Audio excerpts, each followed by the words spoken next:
Finding the right motivation to stay committed to fitness goals can be challenging for many of us. We start with the best intentions, downloading apps, buying new workout clothes, and setting ambitious targets. But without someone to hold us accountable, those intentions often fade into the background of our busy lives. That's exactly where I found myself last year, cycling through bursts of determination followed by weeks of inactivity. I had the desire to get healthier, but something was missing. I needed someone to show up for, someone who would notice if I didn't make it to the gym. Little did I know that when I finally found that accountability partner, I'd be signing up for much more than physical training. Let me take you back to how it all began. It was a chilly January morning, and like many people riding the New Year, New Me wave, I had reluctantly dragged myself to the local gym to renew my long-dormant membership. As I stood at the counter, mentally calculating how many months of fees I'd waste this time, I noticed him, Alex, a guy I vaguely recognized from my apartment building. He was chatting animatedly with one of the trainers, his enthusiasm creating a stark contrast to my own hesitation. There was something magnetic about his energy, the way his eyes lit up when he talked about his fitness journey. After finishing his conversation, he spotted me and walked over with a warm smile. "Hey, neighbor." Finally taking the plunge, he asked, gesturing toward the membership forms in my hand. We exchanged introductions, and I admitted my poor track record with gym commitments. What happened next changed everything. "You know what you need," he said, leaning in slightly. "An accountability partner. Someone who'll text you when you're running late, who'll push you when you want to give up. I could be that person for you, if you want." The offer caught me off guard. Why would this obviously fit, committed person want to team up with a novice like me? Wouldn't I just slow him down? But there was such genuine kindness in his offer that I found myself nodding before I could overthink it. "Sure," I replied, "but fair warning, I might need a lot of accountability." He laughed, a sound that somehow made the fluorescent-lit gym feel warmer. "That's what I'm here for. Let's exchange numbers and set up our first session." As I walked home that day, I felt a mixture of excitement and nervousness bubbling inside me. On one hand, having a dedicated gym buddy seemed like the perfect solution to my consistency problems. On the other hand, I worried about embarrassing myself in front of someone who clearly knew what he was doing. Would he regret his offer when he saw how winded I got after just 5 minutes on the treadmill? Would he judge my form, my stamina, my workout clothes? These thoughts raced through my mind as I prepared for our first session. Let me explain why this initial anxiety matters. It highlights how vulnerable we feel when starting something new, especially when it involves physical activity where our struggles are visible to others. Many people avoid the gym altogether because of this fear of judgment. Having someone offer to guide you through that vulnerable period isn't just about fitness. It's about creating a safe space for growth. Our first workout together was both better and worse than I'd imagined. Worse because, yes, I was embarrassingly out of shape, red-faced and gasping for air after what Alex described as just a light warm-up. But better because not once did he make me feel inadequate. Instead, he adjusted the exercises to match my level, offered encouragement without condescension, and shared stories of his own early struggles. 2 years ago, I couldn't do a proper push-up, he confessed as he demonstrated perfect form. Everyone starts somewhere. Those early sessions established a pattern. 3 times a week, we'd meet at the gym, and Alex would guide me through workouts that somehow pushed me to my limits while still feeling achievable. He had a knack for knowing exactly when to challenge me and when to ease back. "Listen to your body," he'd say, "but don't listen to the voice telling you that you can't." His philosophy was simple: consistency over intensity, progress over perfection. What surprised me most was how quickly our gym relationship evolved into a genuine friendship. Between sets, we'd talk about everything: our jobs, families, favorite shows, dream vacations. I learned that Alex was a graphic designer who worked remotely, that he had overcome a health scare in his mid-20s which sparked his fitness journey, and that he had an encyclopedic knowledge of obscure 80s movies. He learned about my work as a teacher, my passion for cooking, and my terrible habit of starting books and never finishing them. The gym became more than a place for physical training. It became a space where I felt increasingly comfortable being myself. There's something uniquely bonding about seeing someone at their physical limits, sweaty, disheveled, and pushing through discomfort. It strips away pretenses. And in that stripped-down environment, our conversations gained a depth and honesty that might have taken months to develop in other circumstances. About 6 weeks into our partnership, I began to notice changes, and not just physical ones. Yes, I was getting stronger, able to hold planks longer and lift heavier weights. But more significantly, I was looking forward to our sessions with an eagerness that had nothing to do with fitness goals. I found myself choosing outfits more carefully on gym days, wondering what would make Alex smile or prompt one of his playful teasing comments. I caught myself checking my phone more frequently, hoping to see his name appear with a text about our next workout. It took me embarrassingly long to recognize what was happening. I was developing feelings for my accountability partner. The realization hit me one evening as I was meal prepping according to the nutrition tips he'd shared. I wasn't just following his advice because it was good for my health. I was doing it because I wanted to impress him, to show him I valued his guidance. I wanted his approval, his attention, his admiration. In short, I had a crush, a full-blown, teenage-style crush, on the guy who had volunteered to spot my squats. This realization threw me into a tailspin of confusion. Should I tell him?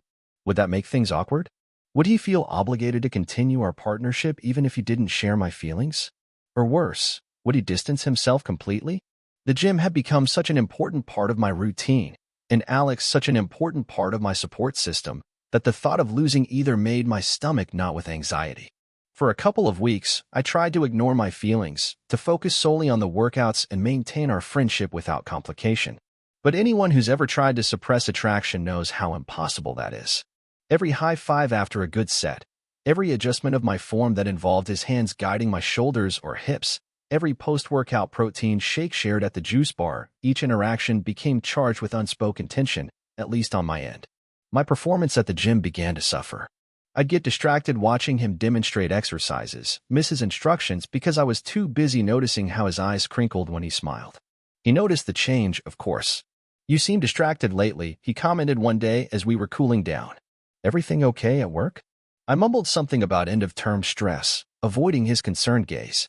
Here's what I've come to understand about physical and emotional health. They're inextricably linked. When our hearts are troubled, our bodies often follow suit. My emotional confusion was manifesting as physical regression, undoing some of the progress we'd worked so hard to achieve. This connection between mental well-being and physical performance isn't discussed enough in fitness circles, but it's crucial to recognize. The turning point came during what should have been a routine Saturday morning workout.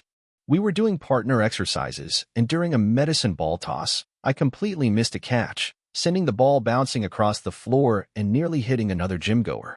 Alex jogged to retrieve it, apologizing to the startled woman, while I stood frozen in embarrassment. When he returned, instead of resuming the exercise, he set the ball down and looked at me intently. "Okay, what's really going on? And don't say nothing, because you've been off your game for weeks now. Did I push too hard? Are you not enjoying the workouts anymore? Talk to me." There's something about being directly confronted with genuine concern that breaks down walls. Standing there, faced with his earnest questions, I couldn't maintain the pretense anymore. "It's not the workouts," I admitted, my heart pounding harder than it had during our most intense circuit training. "It's you. Or rather, it's me. About you." I was fumbling, words tangling as they rushed out. "I think I've developed feelings for you, and I've been trying to ignore them because I don't want to ruin our friendship or make things weird at the gym, but it's obviously affecting me, and I'm sorry, and if you want to stop being my accountability partner, I completely understand." The silence that followed felt eternal. Alex's expression was unreadable, and I braced myself for gentle rejection, for the kind letdown that good people give when they care about you, but not in the way you want them to. What I didn't expect was for him to start laughing, not mockingly, but with a kind of relieved delight that made me both confused and hopeful. "I've been trying to figure out how to ask you to coffee, like real coffee, not post-workout protein shakes, for the past month," he confessed when his laughter subsided. But I kept second-guessing myself. I didn't want to make you uncomfortable or have you think I only offered to be your gym partner because I was interested in you romantically, which I wasn't, initially. It developed over time, watching your determination, your humor, the way you never give up even when exercises get tough. The relief that flooded through me was so intense it was almost dizzying. "So you're saying?" I trailed off, needing explicit confirmation before I could fully believe what was happening. "I'm saying I like you too, as more than a workout buddy. And I'd like to see if there's something here worth exploring outside the gym." His smile was tentative but warm, mirroring my own mix of excitement and uncertainty. That conversation marked the beginning of a new phase in our relationship, one where we were training not just our bodies but our hearts as well. We decided to maintain our gym partnership but also began dating, carefully navigating the dual nature of our connection. It wasn't always seamless. There were times when relationship tension spilled over into workout sessions, or when one of us needed to be just a supportive partner rather than a demanding trainer. What I've learned through this journey is that accountability in fitness has remarkable parallels to accountability in relationships. Both require honesty, communication, consistency, and the courage to be vulnerable. Both involve pushing through discomfort for growth. Both benefit from celebrating small victories along the way. Alex taught me proper form for deadlifts, but he also showed me how to be more open about my feelings instead of bottling them up. I helped him refine his meal prep strategies, but I also encouraged him to talk more openly about his past health struggles and the anxiety they still sometimes triggered. We became accountability partners in the fullest sense, supporting each other's growth not just physically but emotionally and personally too. 6 months into our dual journey as workout partners and romantic partners, we faced a new challenge when Alex was offered a temporary work assignment in another city. 3 months apart would test both aspects of our relationship. How would we maintain our fitness routines without our built-in accountability? How would our newly formed romantic connection survive the distance? We developed creative solutions. Virtual workout sessions where we'd prop up our phones and exercise together despite being miles apart. Shared fitness tracking apps where we could cheer each other's accomplishments. Care packages with healthy snacks and handwritten notes of encouragement. The distance was difficult, but it also reinforced how much our connection had grown beyond just sharing a gym space. We were truly invested in each other's well-being in all its dimensions. When Alex returned, our reunion workout was both emotional and powerful. We had both maintained our routines, even improved in some areas, proving that the discipline we'd built together had taken root independently. But we'd also missed the energy of training together, the shared glances of determination, the celebratory high fives, the collective exhaustion at the end of a challenging session. Now, over a year since that first day when Alex offered to be my accountability partner, I look back with amazement at how much has changed. Physically, I'm stronger and healthier than I've ever been. I've completed a 10K run, something I never imagined possible when I was gasping through those first warm-up sessions. Alex has achieved his goal of mastering advanced calisthenics moves that once seemed beyond his reach. But the real transformation has been in understanding that fitness, like love, isn't a destination but a journey. It's not about reaching some perfect end state, but about showing up consistently, working through plateaus and setbacks, celebrating progress, and always finding new challenges to embrace. Some days are harder than others. Some workouts feel impossible. Some conversations about our relationship require more emotional energy than an hour of high-intensity interval training. But we keep showing up, for the gym and for each other. I've come to believe that perhaps the most important muscle we've strengthened is resilience, the ability to face difficulty and continue forward anyway. Whether it's adding another rep when your arms are shaking or having a difficult conversation when it would be easier to let issues slide, resilience is what transforms momentary effort into lasting change. For anyone reading this who might be struggling with their fitness journey or hesitating to accept help along the way, I want to share what has become our mantra: growth happens at the edge of comfort. Those moments when you're tempted to give up are precisely when you need to push a little further. And having someone beside you in those moments, someone who believes in your capacity even when you doubt it yourself, can make all the difference. The gym is still our special place, the setting where our story began and continues to unfold. But we've expanded our shared activities to include hiking, cooking healthy meals together, even training for a charity obstacle course race. Each new challenge becomes another opportunity to support each other, to hold each other accountable, to grow together.